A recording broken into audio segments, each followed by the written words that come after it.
Welcome to Transportation Talks.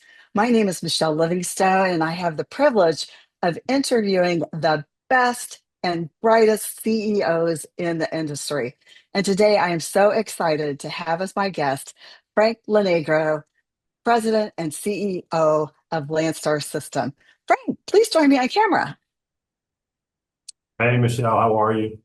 Oh, I'm well. Thank you so much for taking time out of what I know to be a very busy schedule to join us today. I'm We're happy to be excited here. to, we're so excited to get to know you better. That's how we always like to start. So tell us about you.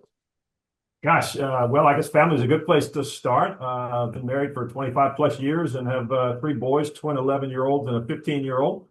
From a professional perspective, obviously CEO of Landstar for the last couple of years. Before that was in building products and distribution for about 4 years as CFO.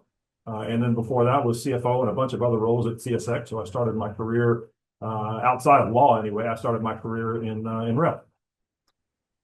Well, that's great. So tell us what brought you to Landstar? Yeah, no, good question, and it was a great set of circumstances that came together. I mean, the position obviously opened up with my predecessor Jim Gattoni reaching his retirement. Had a great career here of about 30 years, and had about 10 years as CEO, and led the company through some amazing times, and did a wonderful job. And it came time to kind of pass the reins on. And what helped me was knowing the company, having lived in Jacksonville for a number of years. So it's iconic in Jacksonville. So being able to join a company like that is a real privilege and a real honor. And I stand on his shoulders and help lead the company into the future. Well, that's terrific. I know you were in rail for a long time. Trucking is very different, and actually, Landstar is actually a little different than your typical asset-based or non-asset based. So tell us about Landstar. Yeah, I'll tell you that rail and trucking are obviously competitors in many ways. We're also partners in many ways. We're all about the same thing, which is get the freight over the road or over the rail, depending on your perspective, and try to do it as safely as possible. In terms of our model at Landstar, we Landstar sit in the middle of two sets of entrepreneurs. We call it the Landstar network. The owner operators, our BCOs, and I'm sure we'll talk a little bit about what that means. But those are the driver's side of the equation. So they're 1099, so not W-2 employees, but 1099 independent contractors. And then on the other side is obviously our agent community. They're effectively the sales arm of the organization. We have about 1,000 agents, and each of them, could be just individual, firms, or they could have upwards of 100 or 150 people that work for them. So we empower each one of them to try to grow their business and to deliver freight on time for our customers. And then we in the middle, the Landstar corporate side are really all about empowering them and supporting them and being able to invest for them in things like the trailers. You see the big blue star running down the highway. That's obviously a Landstar trailer. We're very proud of that.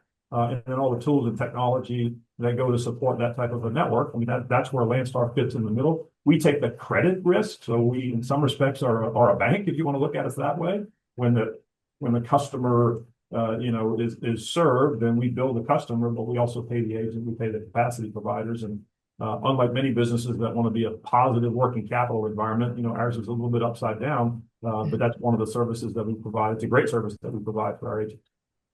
Well, that's terrific. You mentioned BCO as, coming from the shipper community. The first thing I think of when I hear BCO is beneficial cargo owner. Clearly, Yep. that is not Landstar's More literal speak term. for that.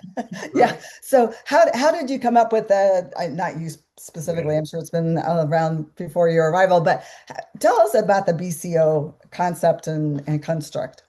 So I think the model, if you go back decades, has really been this entrepreneurial model. There are hundreds of thousands of owner operators out there in the ethos. So this is somebody who owns their own tractor. They have their own CDL license, and in many respects have their own motor carrier authority. So that the U.S. DOT name for you're allowed to operate your truck over the highway.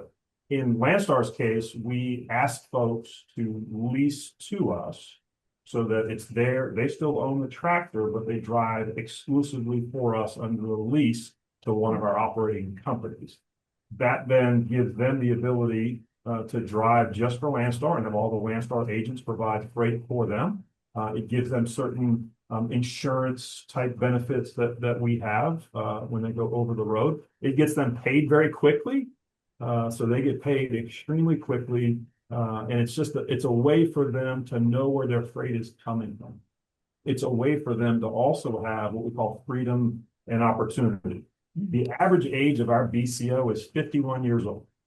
So these are not your brand new drivers that are coming out of a CDL school, but these are folks that have already driven for somebody else. Usually they're kind of middle to late career. They've driven for an asset-based carrier. They've driven maybe on their own, and they decided, I would like the freedom and the opportunity to see the freight that I want to move and to be able to, in essence, triangulate their route so that they can get back home when they want to get back home. So from a customer perspective, how do you ensure that you can fulfill the commitments that have been made? It's a great question. So we are both a carrier, meaning we have the BCOs who drive with us. We also have what are called third-party broker carriers. So we're also a broker. So lots of times we have to do both. So sometimes it's going to be a Landstar driver with a Landstar trailer. Sometimes it's going to be an independent, third-party capacity provider who drives it non-exclusively for us. We have folks that maybe do one load a year, and sometimes we have folks that do 20, 30 loads per year. We would like very much to have our BCOs loaded first, but sometimes the customer requirements will have us do both the broker side as well as the BCO side. As you said here and explained it, it's a little more complicated model than just your typical broker or just your typical asset base, but seems to be working well. It works very well, and I think the common thread is the tools and systems that you mentioned. I mean, obviously, our job is to connect the shippers and the folks who run it every day. So it's really important for us to have good systems in between. We have something called a Landstar load board, which has all of the freight from the agents comes on to that load board. If I'm sitting in the cab of my tractor, I actually have the ability on my iPhone or whatever mobile device. I can scroll through and see what loads I want. I can put parameters in there that say I want to load from Atlanta to Jacksonville as an example. And I'm willing to do it for this type of a rate. If I see something on there that piques my interest, I can accept that load and off I go. I can also set up a system of alerts which say, hey, tell me anytime there's a load from Atlanta to Jacksonville that pays more than X dollars per mile. And then every time that load comes onto the board, I'll get an alert. So connecting the loads and the drivers is really important. Yes, it certainly sounds like it. So how is it that you're able to set a culture that goes across what would feel to be somewhat of a fragmented workforce? Yeah, that's a great question. So this is an environment where you have to be safety first, which is clearly something that pretty much everybody in the environment can get behind. It's easy to say, we're a safety first company and we, kind of bleed blue, so to speak. And create a safety first culture. So safety is obviously a big thing. Security of the freight is another thing that people can get 100% behind. In today's world, where you're hearing, crazy things like Guy Fieri's tequila getting stolen, and you're seeing the shows on TV about that one. Like cargo security is a really important thing. So we have to be really good at that. It's easy for people to get behind that. And an excellent service. At the end of the day, what does the customer really want? They want the freight to get over the road to its destination on time and safely and securely. So there's some fundamentals that are pretty easy for folks to get behind. The other two things I think that are really important would be collaboration and accountability. From how do you take a confederation of folks and have them work together? Like they've got to be collaborative and they've got to be able to stand behind what they say that they're going to do. And if we do all of those things well, that service mindset that says, okay, everybody in this building has got to be thinking about how do I serve the entrepreneurs that we have? How do I empower the entrepreneurs? How do I serve the network? So we call it empowering the network, meaning the BCOs, the agents, and ultimately fellow employees. And if we get those fundamental things well, we get those right, the system works really, really well. Well, clearly you've got to figure it out. And a lot of it has to go to your strong leadership style to make that work.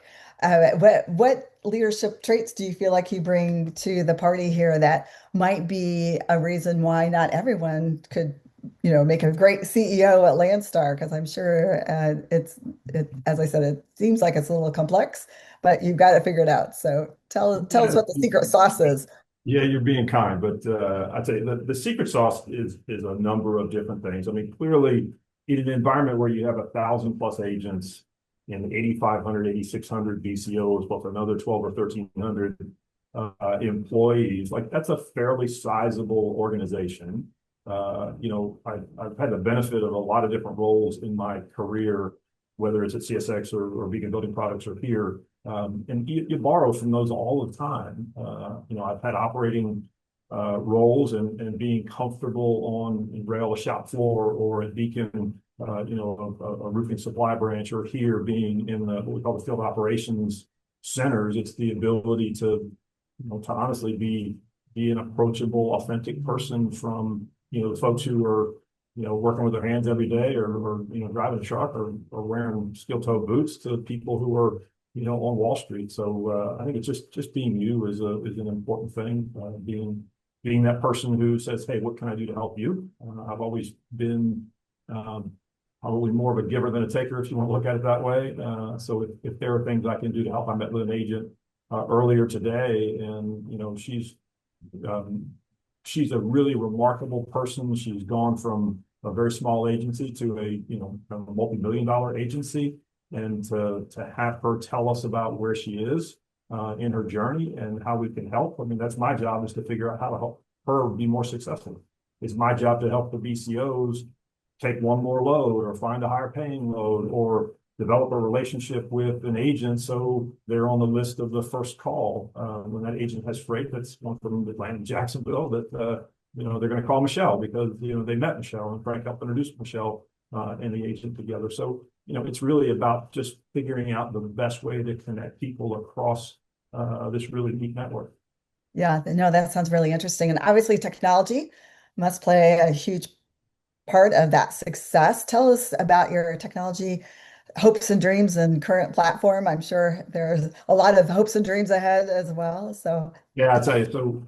So the company has a long and storied, very positive storied history of investing in technology. It's, other than the trailing equipment that you see with the Blue Star running down the highway, it's clearly the most significant investment that we make is in our systems.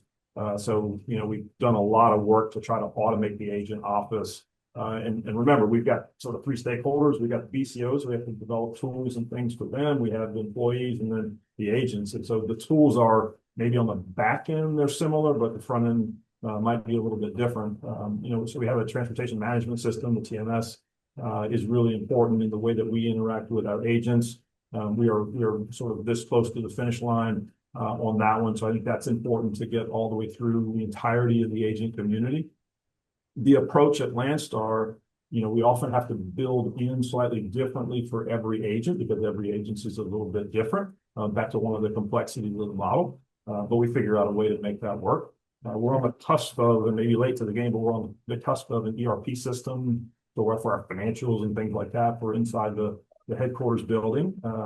We have a new call center technology that we're implementing right now, which will allow a person who maybe has only done one thing for an agent to be able to do more things. Maybe they only answered one type of a question for the BCO, now can answer more types of questions. You think about what you want when you call your bank or your utility company. Like, you want somebody to own your problem, answer your problem, fix your problem, and then you're done. And you want to be done in a fairly quick period of time. You don't want to be on hold. You don't want to answer a whole bunch of questions. You want to feel like they know you. Like, all of those things become really important. And to me, the next big thing is obviously AI. Probably have heard many people talk about AI. I think that's the next frontier for us. We have gotten ourselves to, I think, a really good set of industry-leading tools, but now it's a new frontier with AI. yeah, are you looking at AI for a lot of the driver interface, the BCO interface? Is that a way to improve the communication time, reduce communication time? It is. I'll tell you, one of the pieces of AI that we're deploying is specific to BCO retention. I mean, trucking companies have usually fairly high levels of turnover. We're very fortunate that our turnover relative to the industry average is extremely low, but that doesn't mean we don't continue to try to find ways to make it even lower, Sure. retain our BCOs at a high degree of proficiency. What we do is we look at all of the calls that they've made. So what questions are they asking? We have the ability to look at how much money they're making. We try to look at the number of loads they take, how many down days do they have, are they interfacing with our tools? So we go through a whole bunch of different parameters. We also, through the call center technology, can detect sentiment. So are you mad? Are you happy? Are you angry? All of these things. And so the AI has the ability to look at all of these disparate systems and say, this is a happy BCO. They're very productive. You know, the call is a productive call. You know, they're running 4 days a week, 5 days a week. So you're like, okay, I think we're pretty good with, you know, BCO Michelle. Sure. Then if if the number of loads that they're taking has a tendency to slide down, or, you know, when they call, they're a little bit agitated. It's like, you know what, we should probably reach out to that BCO, make sure they're okay. Anything we can do to help. And, you know, hopefully we'll save some along the way. And another, if I can just keep going on AI for 1 second, it would be helpful.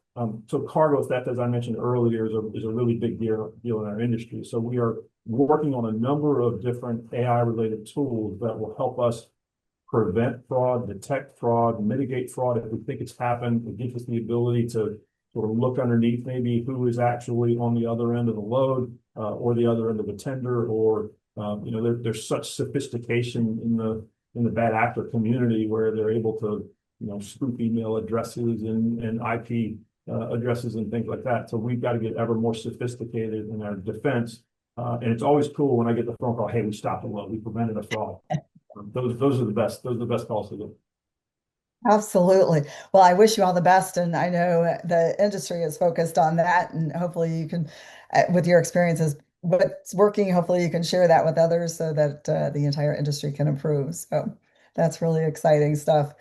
And so tell me this. I mean, obviously it's 2026. The trucking industry had high hopes that this was going to be a very different year and that, the market dynamics were going to change. And, even as a previous shipper for many years, even I start feeling bad that it continues to be a shipper market after so many years.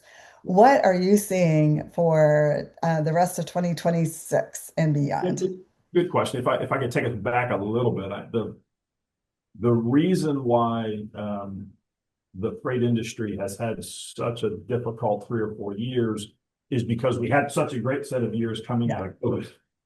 And so what happened was you had supply chain disruptions. You had people at home that were deciding to, you know, build an addition or put a hardscape in, or, you know, order a new couch or a new dishwasher or whatever the case may be. They had a little extra money in their pocket. They weren't going out to eat. Maybe they got a little bit of COVID stimulus money. So there was money in the system, and a lot of that went into consumer durable goods. And we play heavily in the consumer durable space.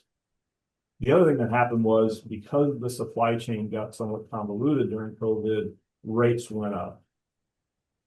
Anytime you get big rate inflections on a positive basis, sometimes capacity comes into the equation. And then so demand began to soften as you got into 2022, but the capacity stayed in there. So you had too much capacity and too little freight, and rates, subsided. It took a long time for the capacity to come out. It didn't drop off immediately because people made a really good amount of money in 2020, 2021, and the first part of 2022. If you fast forward to where we are today, that capacity is nearing equilibrium. That's a good thing. The DOT has also been extremely helpful in looking at things like English language proficiency, non-domiciled CDLs. That's like a mismatch between your license expiration and your work visa expiration. They're really going after non-accredited CDL schools where you can get your training and things like that. They're trying to clamp down on what are called ELD, electronic logging device manufacturers and things like that. So they're really trying to make sure that the industry is a good, safe, healthy industry. So what that's done is that's removed some capacity out of the equation. So I think the capacity side is working. Now we got to get to the demand side, right? And if we end up with a good 2026, which I can paint you a very favorable picture, some of that is because I think there's more money coming into the economy through the big bill. I think tax refunds are also going to be coming into the economy here in the next quarter or two. You're going to get bonus depreciation in companies, so capital expenditures I think are largely going to go up. Interest rates should be coming down, which stimulate auto and housing. So you have a lot of things that I can point to and say could be a good year.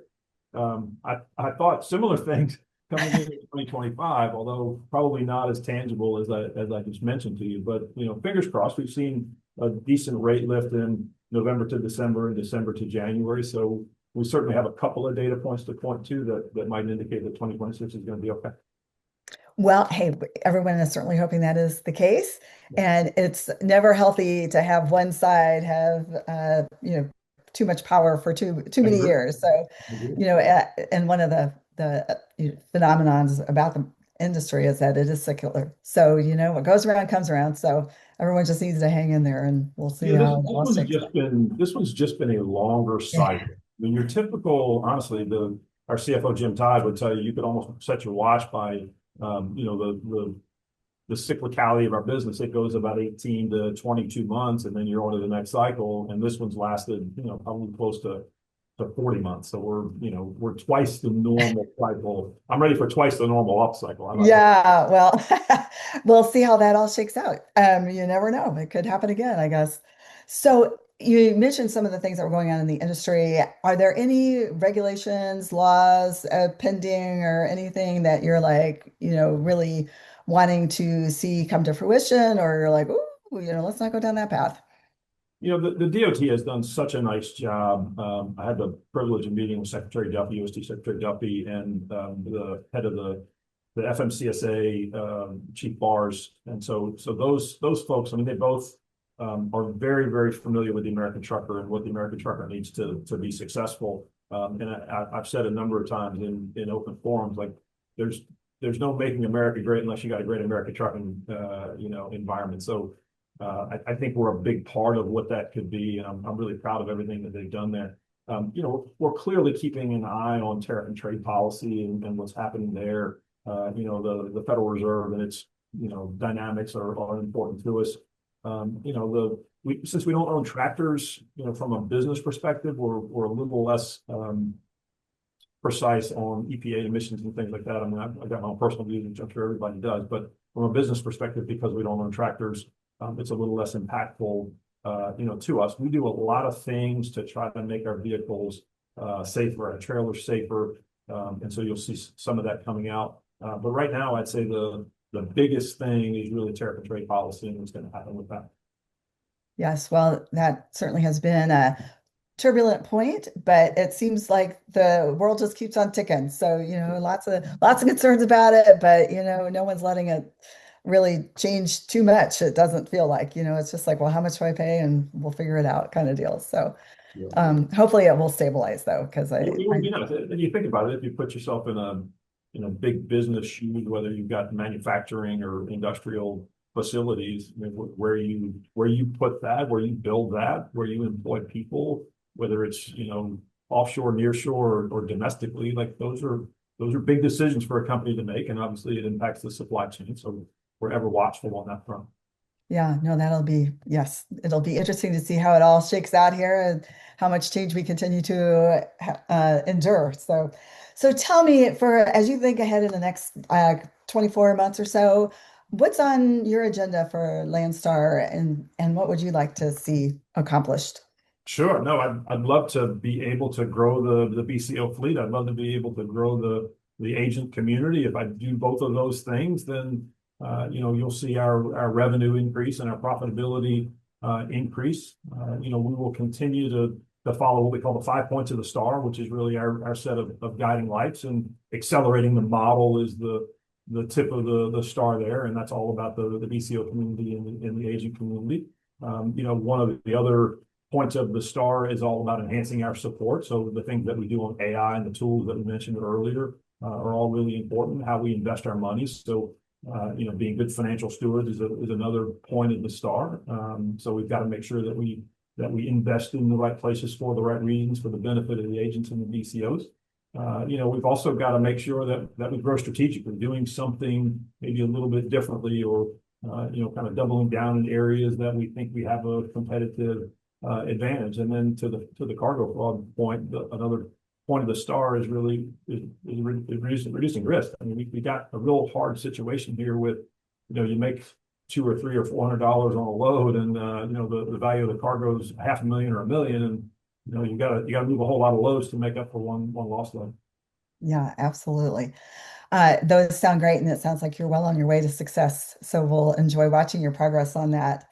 So changing gears just a little bit, as you know, this program is sponsored by the University of Denver Transportation Supply Chain Institute.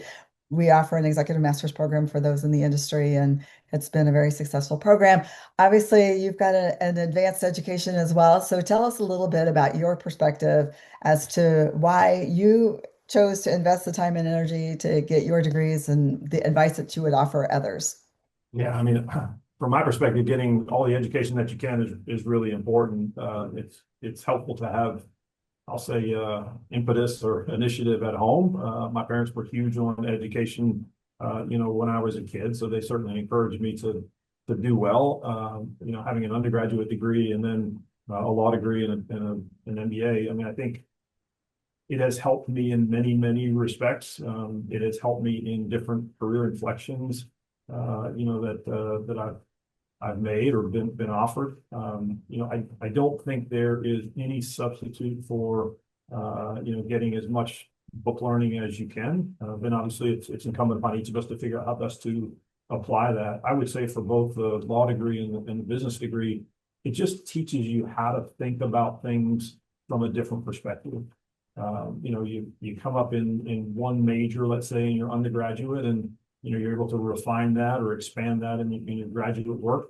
I went straight from undergraduate to law school, but then I took, I don't know, 10 or 12 years off between law school and my business degree. So, you have a different approach after you've been in business a little bit. And it just gives you the ability to say, oh, that's what that meant, or that's what that Sure. is. Much more of a practical approach to things, but really there's no substitute for, kind of getting as much education as you can and then figuring out the right way to apply it once you get into the professional world. Yeah, well, I appreciate that. We're almost out of time, but one of the questions I like to ask folks, and because I was actually asked this once, and it gave me an opportunity to recognize a mentor that I had, and he had unfortunately passed away, but I was able to share with his family, and they were very touched by it. Is there someone in your career that you really are appreciative of and want to give them a shout out here to let them know what an impact they had on you? Boy, it is hard to single one person, Michelle. I could tell you that I probably had 10 Yeah. over the years. Interestingly, and I'd encourage all of your listeners to think about mentorship maybe a little bit differently than the simplistic approach, which is it's got to be somebody that's done everything and is older than me or higher in the company than me. I think you can learn from a lot of different people. They can be your peers, they can be your folks in your organization who are 2 or 3 levels below, in addition to people who are above. I just think everybody asks different questions and they have different points of view. And I think our job as emerging leaders is to figure out how do I take all of those different pieces of advice and these different opinions and perspectives and try to chart a path that's us. I mean, we can only be us as leaders. So my prior CEO at Beacon is a guy named Julian Francis, and we had a roundtable one time, and he said I hired you all as individuals to be you. I didn't hire you to be somebody else. I hired you to be you. So be the best you can be. And so I leave that for your audience to think about. Okay, how do I become the best me that I can be? Oh, that's a great way to end. Great advice. So, Frank, thank you so much for joining us today. We really appreciated all your insights, and we wish you and your Landstar team all the best success going forward. So, thank Awesome. you. Thank you, Michelle. Appreciate it very much. Thanks, everybody. Thank you. And everyone else, we'll look forward to seeing you on the next Transportation Talks.